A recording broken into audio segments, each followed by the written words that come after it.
Hello guys, welcome back to my new video. तो आशा करता हूँ आप लोग ठीक हो गए। तो आज का जो हमारा चैप्टर हुआ है chapter 2 sector of the Indian economy.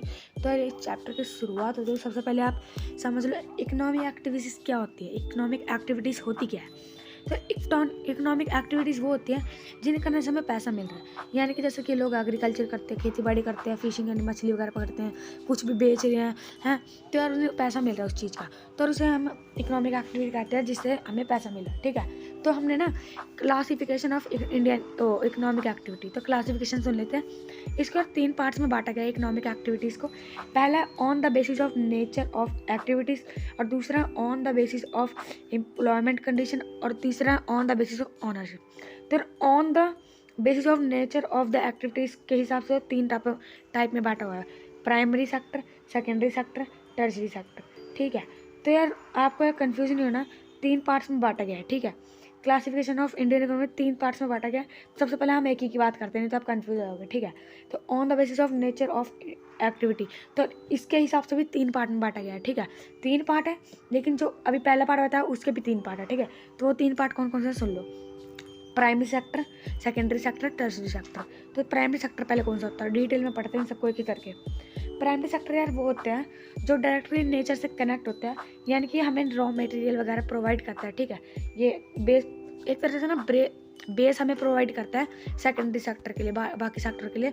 ये जैसे कि अभी मैं आपको एग्जांपल देता हूँ, जैसे हमें रॉ मटेरियल मिला प्राइमरी सेक्टर, जैसे कि कॉटन मिला, कॉटन हमने प्रोड्यूस करा, वो आ गया हमारा प्राइमरी सेक्टर में। फिर जो हमने कॉटन है उसे सेकेंडरी सेक्टर में भेज दिया है, जिससे कि उन्होंने टी शर्ट बना दी उसकी। तो क्या हुआ, इसने बेस प्रोवाइड करा, सेकेंडरी सेक्टर ने पूरा उसका काम ही कर दिया। ठीक है, उसका मतलब फाइनल गुड्स बना दिया। ठीक है, तो यार इसी तरह से मैं आपको अब चल लेते, और इसको ना आप यार बात ध्यान में रखना, प्राइमरी सेक्टर को हम एग्रीकल्चर सेक्टर भी बोलते हैं, क्योंकि डायरेक्टली मतलब कि ना वो नेचर से कनेक्ट होता है, तो यार इसे हम एग्रीकल्चर सेक्टर बोलते हैं। तो एग्रीकल्चर सेक्टर भी आ गया या प्राइमरी सेक्टर आ गया, तो दोनों का मतलब वही है, लिख देना है। ठीक है, अब देखो यार अब हम पढ़ लेते हैं हमारा सेकेंडरी सेक्टर। इसमें वो एक्टिविटीज़ आती हैं जो हमें नेचर के प्रोडक्ट्स को हम नई फॉर्म में बनाए थे। जैसे हमें मैंने एग्जांपल दिया, इसमें वो एक्टिविटीज़ आती है जैसे कि ना हमने कॉटन मिला था हमें वो प्राइमरी सेक्टर से, तो हमने सेकेंडरी सेक्टर में उसका मशीनों का यूज़ करके ना, मतलब बड़ी बड़ी इंडस्ट्रीज़ का यूज़ करके हमने उसे मैन्युफैक्चर करके ना उसे हमने वो बना दिया, क्या बोलते हैं उसे, कपड़े बना दिए। ठीक है, तो यार ऐसे ही ना, इसीलिए हम इसे इंडस्ट्रियल सेक्टर भी बोलते हैं, क्योंकि यार इसमें इंडस्ट्रीज़ का यूज़ होता है। तो अगर कपड़े वगैरह बनता है तो इसमें वही यूज़ होता है ना इंडस्ट्रीज़ का और बड़ी बड़ी मशीनों का, तो इसलिए हम इसे इंडस्ट्रियल सेक्टर भी बोलते हैं। तो यार इसे भी याद करना। और अभी मैंने जो प्राइमरी सेक्टर बताया था, प्राइमरी सेक्टर को हम क्या कह सकते हैं और भी, तो यार मुझे कमेंट में बताना। ठीक है, और आपको मैंने बताई दिया सेकेंडरी सेक्टर को इंडस्ट्रियल सेक्टर बोलते हैं। ठीक है, और इस अब हम टर्शरी सेक्टर की बात कर लेते हैं। टर्शरी सेक्टर में वो एक्टिविटीज़ आती हैं जो कि यार मतलब इन दोनों को मदद करती है, प्राइमरी और सेकेंडरी को मदद करती है। ट्रांसपोर्ट वगैरह आता है, इसमें सेवाएं होती है, जैसे कि अब जैसे रॉ मटेरियल प्रोड्यूस हुआ उसमें, तो यार ट्रक ट्रुक चाहिए होगा उसको ले जाने के लिए इंडस्ट्री वगैरह में, तो यार ट्रक ट्रुक वह सब कुछ इसमें ही आता है ताकि ले जाए, है ना। और ये लोगों हम ये जो टर्शरी सेक्टर में ना जो लोग हैं वो हमें मतलब कि सर्विस प्रोवाइड करते हैं, जैसे डॉक्टर आ गए इसमें हैं, ऑटो रिक्शा वगैरह वगैरह, जो हमें जिनसे फ़ायदा हो ना उसे हम बोलते हैं कि मतलब कि टर्शरी सेक्टर में आता हो। ठीक है, बैंक, ट्रांसपोर्ट, टीचर्स सब इसीलिए मतलब है ये टर्शरी सेक्टर में आता है, और ये सर्विस प्रोवाइड करते हैं हमें, तो इसलिए इसे सर्विस सेक्टर भी कहते हैं। ठीक है, अब हम अपने बात करते हैं कंपेयरिंग द 3 सेक्टर्स हैं। अभी हम दूसरे उसमें नहीं गएंगे, मतलब दूसरे पार्ट में नहीं गए, अभी मैं बता रहा हूँ, पूरी डिटेल में सुन लो यार। कंपेयरिंग द 3 सेक्टर हैं, तो इसको हम तीनों मतलब कंपेयर करते हैं। ठीक है, तो अब तीनों सेक्टर में ही काम चल रहा था। ठीक है, तो चल रहा होता है तीनों सेक्टर में काम गुड्स एंड सर्विसेज का, तो तीनों में ही बहुत सारे लोग काम कर रहे होते हैं। तीनों में भाई बहुत सारे लोग काम कर रहे होते हैं। सवाल ये आता है कि हम पता कैसे चलेगा कि तीनों सेक्टर में कितना काम हो रहा है, तभी तो हम बोलेंगे ना कि सेक्टर बहुत ज़्यादा डेवलप है ना। तो इसे हम पता करते हैं जीडीपी की मदद से। अब जीडीपी क्या है ये समझ लो। जीडीपी होता है हमारा ग्रॉस डोमेस्टिक प्रोडक्ट, पिछली वीडियोज़ में बताया है, नहीं सुना तो आप सुन लो। ठीक है, देखो जैसे किसी भी कंट्री में जितना भी प्रोडक्शन हो रहा है ना फाइनल गुड्स एंड सर्विसेज का, उसके साम को हम जीडीपी बोलते हैं। ठीक है, तो उससे हमें पता लग जाता है कि कौन से सेक्टर में कितना काम हो रहा है। ठीक है, तो यार इसमें जीडीपी का मामले में ना यूएस सबसे टॉप नंबर 1 पे आता है, ये याद कर लो, एमसीक्यू में पूछ लेंगे। ठीक है, यूएस में मतलब टॉप नंबर 1 पे आता है जीडीपी में, और हमारा जो इंडिया है ना वो 5th नंबर पे आता है जीडीपी में, ठीक है। हिस्टोरिकल चेंज इन सेक्टर्स, ठीक है। हिस्टोरिकल चेंज मतलब सेक्टर्स में कैसे चेंज आया है, ठीक है। तो पहले के समय में लोग प्राइमरी सेक्टर पर डायरेक्टली डिपेंड थे, यानी कि पहले के सेक्टर में मतलब उसमें पहले के समय में लोग प्राइमरी सेक्टर पे सिर्फ डिपेंड थे। भाई कोई सेक्टर ही नहीं था, टर्शियरी सेक्टर भी नहीं आया था, ना सेकेंडरी आया था, तो डायरेक्टली ना प्राइमरी सेक्टर पे डिपेंड थे। उसमें खेती बाड़ी करते थे लोग, यानी कि एग्रीकल्चर करते थे, यानी कि एग्रीकल्चर सेक्टर में डिपेंड थे, ठीक है। और ये सबके लिए इंपॉर्टेंट सेक्टर था उस टाइम पे। लेकिन कुछ समय बाद नई नई मशीनें आने लगी, इंडस्ट्रीज़ वगैरह आने लगी, यानी कि हमारा आ गया कौन सा सेक्टर, कमेंट में बताओ जल्दी। सेकेंडरी सेक्टर आ गया यार, इंडस्ट्री सेक्टर वही है, ठीक है। तो हमारा सेकेंडरी सेक्टर आएगा, जिसकी वजह से ना हमारी प्राइमरी की कंडीशन बहुत ज़्यादा मतलब उसकी अहमियत बहुत ज़्यादा कम होने लगी और लोग अपनाने लगे सेकेंडरी सेक्टर को। तो लोग बटे गए सेकेंडरी सेक्टर में। फिर कुछ ही सालों बाद 100-200 साल बाद आ गया हमारा टर्शियरी सेक्टर, जो है सेवा प्रोवाइड करता। फिर लोग इसमें काम करने लग गए आगे। पहले तो लोग प्राइमरी में काम करते थे, लेकिन प्राइमरी से आके लोगों ने फिर उसमें काम करने लग गए, मतलब उसमें क्या बोलते हैं इंडस्ट्रीज़ में काम करने लगे प्राइमरी में आके, हैं। तो प्राइमरी से हट के फिर जब इंडस्ट्रीज से उन्होंने काम करना छोड़ दिया तो उन्होंने खुद का बिजनेस सोचा, जैसे कि मछलियाँ वगैरह पकड़ना, ऑटो वगैरह चलाना, वो टर्शियरी सेक्टर में आ गए। तो टर्शियरी सेक्टर को ज़्यादा अहमियत मिल गई, ठीक है। तो अब बात कर लेते हैं हमारा rising important of the tertiary sector production, ठीक है। अगर हम अपने इंडिया की बात करें तो पिछले 40 सालों में ना तो सेक्टर की इंक्रीजमेंट हुई है, तीनों सेक्टर की बहुत ज़्यादा इंक्रीजमेंट हुआ है, ठीक है। मतलब तीनों सेक्टर में बहुत ज़्यादा डेवलपमेंट किया है, लेकिन यह सबसे ज़्यादा ना टर्शियरी सेक्टर में हुआ है, जो अगर डेवलपमेंट सबसे ज़्यादा मतलब वो हुआ है, सबसे ज़्यादा डेवलपमेंट टर्शियरी सेक्टर में हुआ।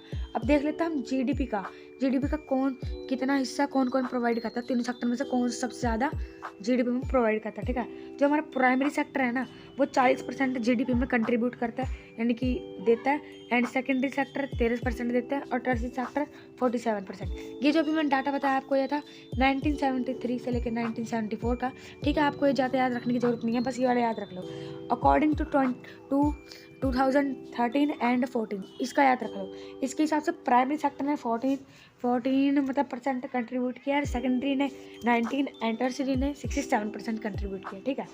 तो टर्शियरी सेक्टर इतनी तेज़ी से ग्रो कैसे कर रहा है भाई, क्यों कर रहा है ग्रो, अभी आपको बता देते हैं। लेकिन यार पेपर में आने वाला क्वेश्चन 5 नंबर का, 5 या 3 नंबर का भाई मैं बोल रहा हूँ आएगा, पक्का आएगा, ठीक है। कि इतनी जल्दी ग्रो क्यों कर रहा है, ठीक है। तो यार देखो इसके कुछ साधारण से कारण है यार, हमें बेसिक नीड्स पर प्रोवाइड करता है, सर्विस वगैरह देता है जैसे हॉस्पिटल, स्कूल कोड्स एक्सेट्रा है। ये सब जो बहुत जल्दी ग्रो हो रहा है, ठीक है। क्यों हो रहा है, क्योंकि यार इन्हें ना सरकार वो करती है, सरकार इन्हें डेवलप करती है, सरकार हमें प्रोवाइड करती है, और जो ये प्रोवाइड करती है टर्शियरी सेक्टर में ऑटोमेटिकली आती है सर्विस सारी। तो इसकी वजह से ना टर्शियरी सेक्टर इम्प्रूव हो रहा है। और एक और रीज़न है, जब तीनों सेक्टर में से कोई भी सेक्टर इम्प्रूव होता है ना तो बाकी सारे सेक्टर भी उसके साथ इम्प्रूव होते हैं। तो यार इसका ये भी कारण है, ठीक है। एंड लोगों की इनकम भी बढ़ रही है जिसके कारण वो अलग अलग सर्विसेज भी लेने लगे हैं, जैसे कि लोग सारे रेस्टोरेंट वगैरह में जाने लग गए, शॉपिंग में, ट्रैवलिंग करने लग गए। तो ये किस में आता है, टर्शियरी सेक्टर में। तो ऑटोमेटिक होएगा टर्शियरी सेक्टर इम्प्रूव, ठीक है। तो यार आप देख लेते हैं अपना नेक्स्ट टॉपिक, ठीक है। पेज स्टार्ट ओवर, ठीक है। अब देख लेते हैं हमारा अंडर या 2 मिनट क्या था इसे, डिस्गस्ड अनएम्प्लॉयमेंट, ठीक है। ये था तो डिस्गस्ड अनएम्प्लॉयमेंट होता क्या है, तो यार इसमें वो होता है जैसे कि लोगों की हमें ज़रूरत है, ये मतलब प्राइमरी सेक्टर वाले लोग इसी से जूझते हैं कभी कभार, कि जैसे कि हम एक खेत है, एग्जांपल दे रहा हूँ आपको, एक खेत है उसमें क्रॉप उगाई जा रही है और उसमें काम कर ले 10 लोग, ठीक है। लेकिन हमें उसमें खाली 3 लोगों की जरूरत, 7 लोगों की ज़रूरत है, बाकी 3 लोग ऐसे ही काम कर रहे हैं तो उनसे कोई फ़र्क नहीं पड़ रहा। तो यार उसे डिस्गस्ड अनएम्प्लॉयमेंट बोलता है, जिससे कि यार मतलब कि वो बहुत ज़्यादा बेरोजगार रहेंगे लोग, इससे हमें पता लगता है, ठीक है। तो यार इसी के कारण ना प्राइमरी सेक्टर का बहुत कम कंट्रीब्यूशन है इसमें, क्योंकि इसी के कारण ना ये मतलब प्राइमरी सेक्टर में ये क्या है यार, मतलब बोलना नहीं चाहते। तो डिस्गस्ड अनएम्प्लॉयमेंट से लोग जूझ रहे हैं, ठीक है। आपको बता दें डिस्गस्ड अनएम्प्लॉयमेंट आ सकता है 3-5 नंबर में, कुछ भी आएगा पेपर में लिख देना यार, ठीक है। तो इतना कन्फ्यूज मत होना, आराम से रिलैक्स होकर समझो यार, ठीक है। तो how to create more employment, लोगों को हम ज़्यादा एम्प्लॉयमेंट कैसे दे सकते हैं, काम कैसे दे सकती है सरकार, ठीक है। तो गवर्नमेंट छोटे किसानों को चीप लोन दे सकती है, सस्ते लोन देगी। तो अब जो क्या होगा, जो लोग मतलब किसान थे वो साल में एक क्रॉप उगाते थे हैं, अब वो उन पैसों को यूज़ करके फर्टिलाइजर्स वगैरह का यूज़ करेंगे, SIV सीड्स का केमिकल वगैरह का यूज़ करके 4 क्रॉप उगाएंगे, ठीक है, जिससे कि उनका भी फ़ायदा होगा और सरकार का भी फ़ायदा होगा, ठीक है। एंड सेकंड क्या आएगा, गवर्नमेंट डैम बनवा सकती है, कैनल्स बनवा सकते हैं, जिससे कि ना जो मजदूर रहेंगे, किसान वगैरह रहेंगे, वो अपने खेतों को पानी दे सके, ठीक है।